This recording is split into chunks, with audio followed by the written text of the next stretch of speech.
转眼间，2021年已经来到了年末，相信也是有很多小伙伴即将拿到自己的压岁钱，可能会有一些小伙伴想用这笔钱购入一台 Switch， 或者购买一些 Switch 的游戏。那么从今天开始，我也是会持续给大家推荐一些 Switch 的优秀游戏，同时也希望大家持续关注这个系列。这个系列除了 Switch， 也会有其他平台的游戏推荐。好的，那么话不多说，让我们来开始今天的视频吧。本期第一款游戏《真女神转生5》，本作是知名 RPG《真女神转生》系列的最新作品。不同于《奇外传》《女神异闻录》系列的青春氛围，《真女神转生》系列一直都是主打的以面社会背景的严肃故事。本作为 Switch 平台独占，并且在 Switch 平台也有其前作《真女神转生3 HD 版》，有兴趣的玩家可以留意一下。本作作为系列时隔多年的最新作品，依旧延续着东京毁灭以后神明与恶魔激斗的框架，除了世界观、种魔以及游戏的系统。这些系列作品中一脉相传的魅力要素，在本作中依旧得以保留。本作采用虚幻4引擎开发，除了高清化的建模以外，本作采用了与4代相同的鸣雷御敌，把游戏的御敌节奏交给玩家掌握。战斗方面，本作采用了自真女神转生3之后逐渐成型的追击回合战斗系统。简单来讲，就是通过攻击敌人的弱点或者产生暴击时，就能增加我方的行动次数。反之，如果攻击被敌人无效反射甚至吸收的话，都会导致我们的行动次数减少。真女神转生5中融入了许多降低难度的新要素，同时也保持住了系列一贯的传统。那么这边依旧是给出0到10分，不知道大家对这款真女神转生5有着怎样的看法？也请大家把对它的打分打在弹幕上。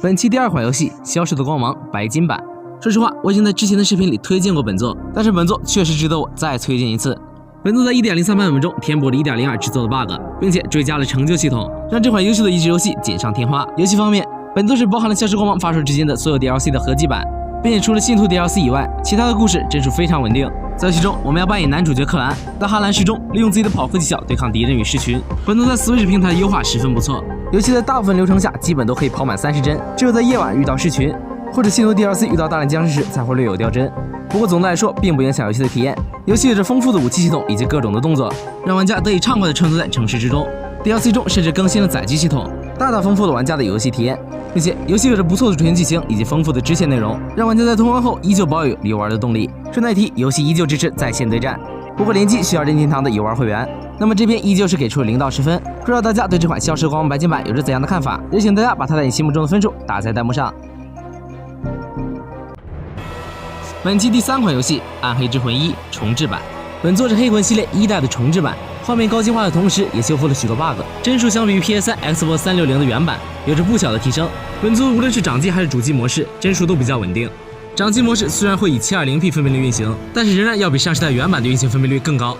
同时，原版游戏中在并存中大幅掉帧情况也并没有在 Switch 上出现，基本可以达到全程稳定30帧运行的效果。并且本作在 Switch 平台最多支持6人同时联机，而且支持任天堂的 Amiibo。黑暗之魂作为一款经典且优秀的魂类动作 RPG 游戏，利用了与怪兽的激斗以及突破性的在线元素，构成了一款真正独特的游戏体验。本作采用了无缝连接的开放世界，游戏的所有流程以及 BOSS 的攻击顺序，玩家都可以自由选择。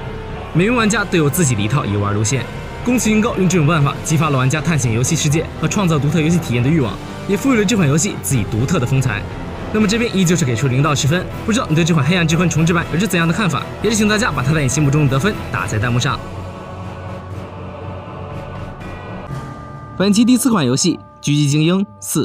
虽然本作与《消失的光芒》一样发售已久，但时间并不影响一款优秀的游戏以高水准的姿态移植到 Switch 平台，散发出更大的魅力。本作在 Switch 平台一直表现并没有让大家失望，画面相比于其他平台并没有很明显的折扣，甚至感觉不到锯齿与网格。地图方面，除了一些比较大的建筑物以及地形做了简化处理，植被和掩体几乎完整从 PC 端得到了继承。要说本作给我最大的惊喜，还是贯穿游戏全流程的稳定帧数，无论是爆炸特效还是被敌人发现，本作几乎都不存在明显的掉帧。但是优秀的画面稳定帧数带来的代价就是每次进入游戏时读盘时间都会比较长，半分钟起步的加载时间让游戏的节奏有一定的割裂感。游戏本身是一款高速的 TVS 潜入射击游戏，无论是狙击特写还是新颖效果以及敌人的可视角度，本作在 Switch 的平台的移植都是无可挑剔的。本作一流的掌机模式表现让我对它的评价非常之高，你很难可以从第三方游戏中找到与其抗衡的 TPS 游戏。如果你是一个射击潜入游戏的爱好者，那么本作绝对是你一款你不容错过的精品。那么这边依旧是给出0到10分，不知道大家对这款《狙击精英4》有着怎样的看法？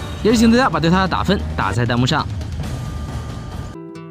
本期最后一款游戏《神界原罪2》。如果你问我在 Switch 平台玩到的最好玩的 CRPG 游戏是什么，那么我毫不犹豫地回答你是《神界原罪2》。这款游戏可以说是 Switch 平台近年来最好玩的 CRPG 游戏之一了。游戏包含单人与多人模式，同时我们也可以带上最多3名伙伴。不过最终只有一人能够成神。在本作宏大多元的剧情框架下，采用的却是最为经典的 RPG 策略玩法，但是丰富的技能树之间可以演绎出无限的组合，让每个玩家扮演的不同角色，在自己的旅途中都能获得一套自己喜欢的玩法。同时，本作在 Switch 平台的优化也是相当不错，并且支持 Switch Steam 的云存档共享。值得注意的是 ，Switch 版的画面与特效相较于其他平台有一定的缩水，不过观感还是说得过去的。并且像许多古典 RPG 一样，《神经元罪2》中的探险和解谜，很多时候都需要用到特定道具。如果你没有在对应的地点获得对应的道具，那么很容易就会一次次故地重游。总的来说，本作有着极其自由的世界探索、庞大的文字体量以及优秀的故事内容，对于喜欢 CRPG 的玩家来说，绝对是一款称得上是神作的作品。那么这边依旧是给出0到10分，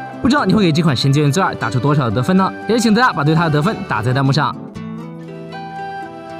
好的，那么以上就是本期视频的全部内容。如果觉得视频做的还不错的话，不妨一键3连支持一下。你们的3连与关注就是我更新的动力，同时也希望大家在评论区以及弹幕多多互动。我们下期视频再见，拜拜。